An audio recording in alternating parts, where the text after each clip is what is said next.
Hey everyone, welcome to this explainer. Today, we are cracking the code on something we all experience, but rarely actually see. We're talking about the invisible intentions we bring into our relationships.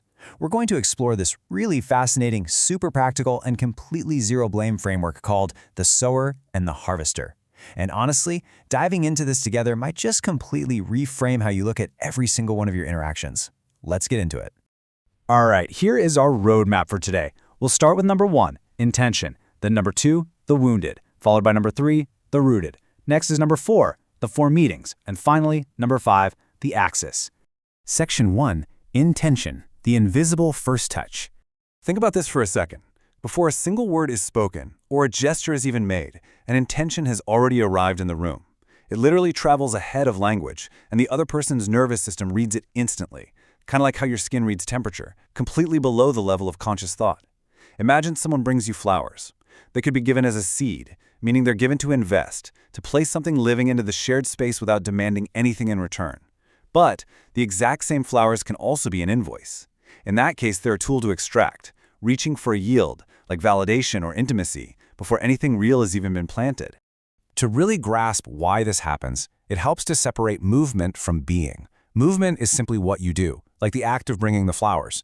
Being, on the other hand, is the energy you act from. Are you operating from the energy of the seed or the invoice? You see, you might have the right movement, performing patience or generosity, but the other person always feels your being. Their nervous system responds to where the action comes from, even if they can't quite put their finger on it. Section 2, the wounded, harvester and armor. Now, it's really vital to remember that these patterns don't have a gender. These are energies anyone can carry. First, look at the wounded man, or the harvester. He arrives hungry. He might give lavishly, sure, but he gives with that invisible invoice attached, because his internal granary has just been empty for a long time. He's reaching to extract. Then you have the wounded woman, or the armored harvester. Her wound wears armor. She extracts security and validation, testing relentlessly and managing absolutely everything just to avoid vulnerability. They represent 2 totally different wounds, but they operate on the exact same mechanism of extraction. Before we go any further, I want to emphasize a crucial note on framing. This entire system is neutral. It's a systemic reality, meaning there's absolutely zero blame here. Why?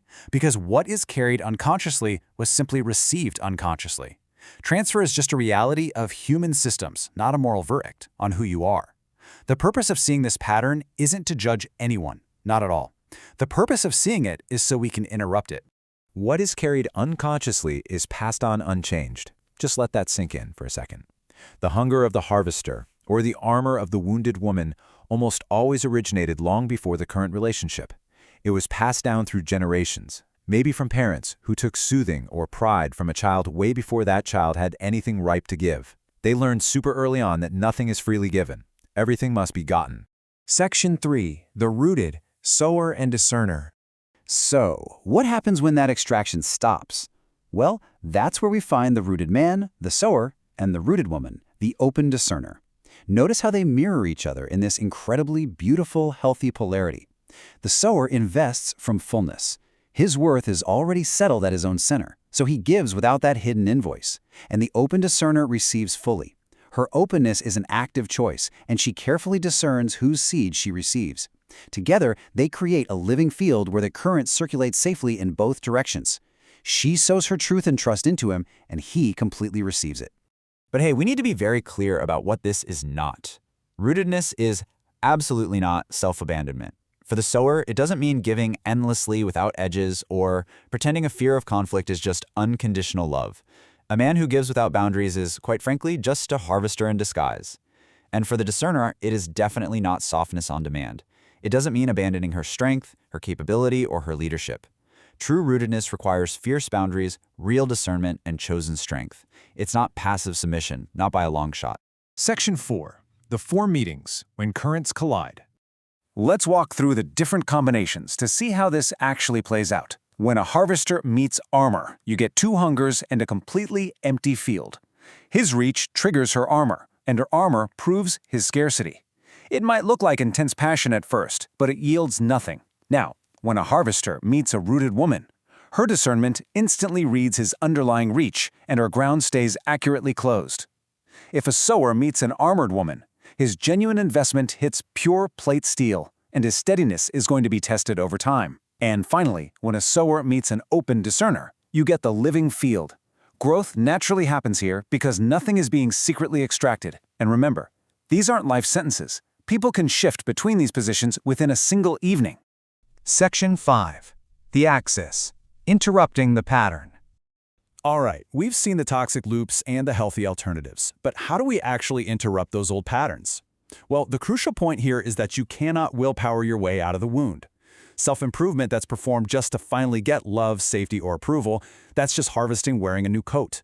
The wound literally cannot fix the wound. The only thing that actually interrupts the pattern is the one thing that stands completely outside of it, and that's pure, non-judgmental observation. We call this the axis. There is a very practical way to step into this axis right now. First, just notice the reaching or the bracing in the moment. Second, and I know this is the hardest part, do not stop it and do not judge it. Condemning it just adds more force to it.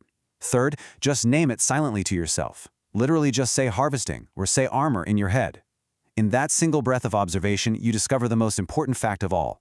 You are not the hunger, and you are not the armor. You are the one who can watch it.